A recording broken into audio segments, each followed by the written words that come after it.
اچھا، پھر ایک سوال یہ بھی تھا کہ کتنے ہی ہم مدرسہ اٹینڈ کر رہے ہیں، کتنے عرصے سے نمازوں کے سلسلے میں اس کی فضیلتیں سن رہے ہیں، لیکن ابھی تک نماز میں ایک اس طرح کی ایک سستی آتی ہے کہ جس طریقے سے یعنی کوئی بھی رغبت ایسی نہیں ہوتی کہ جس طرح ایک شوق ایک ہوتا ہے کہ کس طرح ہم نماز پڑھنے جا رہے ہیں، دل کے اندر ایک ولولہ پیدا ہو رہا ہے، دوڑ کے نماز کی طرف جا رہے ہیں، نماز کا انتظار کر رہے ہیں، یہ کیفیت ابھی تک پیدا نہیں ہوئی. تو نماز میں جو سستی ہے اس کا کیا کیا جائے؟ تو دیکھیے اس کے لیے بھی یہ سوال آیت اللہ بہجت سے بھی پوچھا گیا تھا. ایک جوان نے کہا تھا کہ نماز پڑھنا میرے لیے بہت ہی مشکل کام ہے، آخری منٹوں میں بھی بہت ہی مشکل سے جاتا ہوں نماز پڑھنے کے لیے، اب میں کیا کروں؟ تو آیت اللہ بہجت نے جو نماز میں سستی کا علاج اس نوجوان کو بتایا. تو پہلا یہ 2 علاج بتائے، ویسے تو اور بھی بہت سارے لیکن کم سے کم 2 علاج. ایک تو فرمایا انہوں نے کہ قلل من شرب الماء، پانی کم سے کم پیا کرو.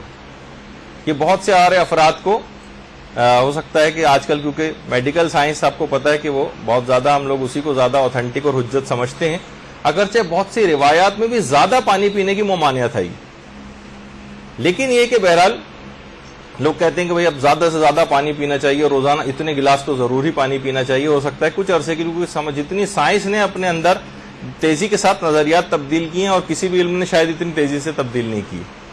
تو بہرحال قلل من شرب الماء یعنی پانی کو کم سے کم پیو. بہت زیادہ پانی پینے سے بھی جو ہے وہ نماز میں سستی پیدا ہوتی ہے، کوئی نہ کوئی کنیکشن ہوگا کہ جس کی وجہ سے انہوں نے اس کو ذکر کیا ہے.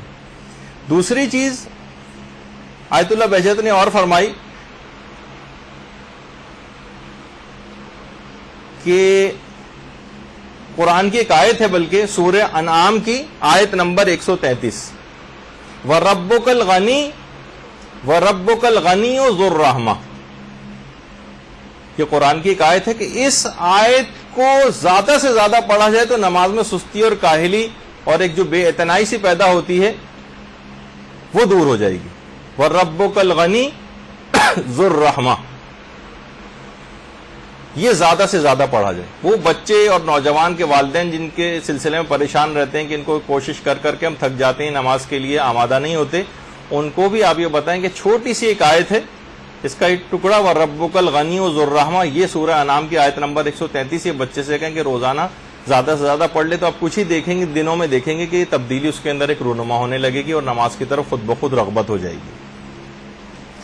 پھر ایک مسئلہ یہ بھی تھا کہ چلے نماز کی طرف اگر چلے بھی جاتے ہیں تب بھی نمازوں میں خشوع و خضوع پیدا نہیں ہوتا.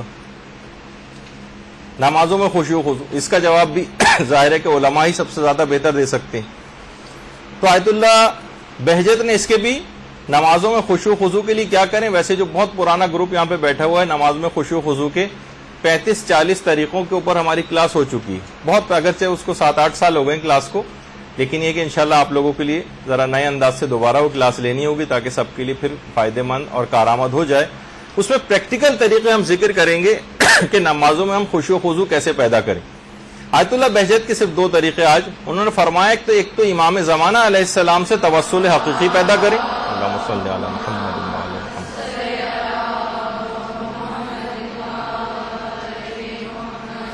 اور دوسرا یہ کہ نمازوں کو ان کے اول اوقات میں ادا کریں. پھر آپ خود دیکھیں گے کہ اگر آپ نے اس بات کا اہتمام کر لیا امام زمانہ سے توسل حقیقی کیسے پیدا کریں، خود ایک ذرا تفصیلی موضوع ہے جو انشاءاللہ 15 شعبان کے سلسلے میں جو امام زمانہ سے متعلق ہماری ایک نشست ہوگی اس میں اس بات کو ذکر کریں گے.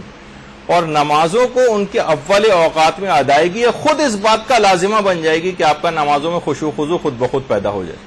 یہ اس وقت ہوتا ہے کہ جب آپ نمازوں کو بہت زیادہ لیٹ کرتی ہیں، ڈیلے کرتی ہیں، کاموں پہ کام کرتی چلی جا رہی ہیں، اپنے گھریلو اور نماز کو پس پوش ڈال کر آخری اوقات تک پہ کھینچتی ہوئی لے جاتی ہیں، تب یہ ایسا ہوتا ہے. اگر اول وقت میں ادائیگی کا اہتمام ہو تو خود بخود خشوع و خضوع پیدا ہو جائے گا.